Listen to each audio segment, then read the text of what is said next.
Update చూద్దాం. పల్నాడు జిల్లా Narasaraopet rural vice MPP ఎన్నికపై నెలకొన్న ఉత్కంఠకు తెరపడింది.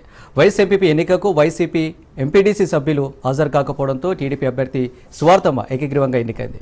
కూటమి అభ్యర్థి ఎంపీడీసీ సువార్తమ్మను వైస్ ఎంపీపీగా అధికారులు ప్రకటించారు. వైస్ ఎంపీపీని దక్కించుకోవడంతో కూటమి అభ్యర్థులు ఆనందం వ్యక్తం చేశారు.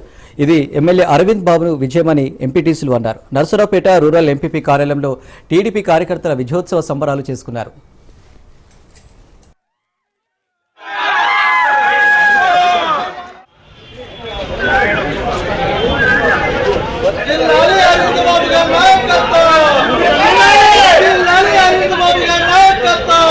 గెలిచింది